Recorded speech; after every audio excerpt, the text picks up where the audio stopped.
Hey everyone! Welcome back to my channel. In today's video, I'll show you how to enable the Raise to Wake feature on your Android phone.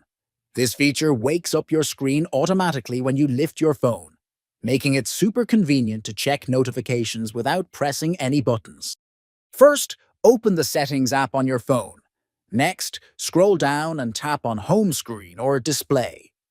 Now look for an option like Lift to Wake or Raise to Wake.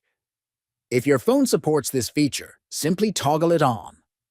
If you don't see the option, try searching for Wake or Lift in the Settings search bar. Now lock your phone and lift it up. The screen should wake up automatically. And that's it.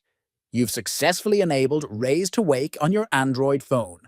If you found this video helpful, don't forget to like, subscribe, and hit the bell icon for more tech tips.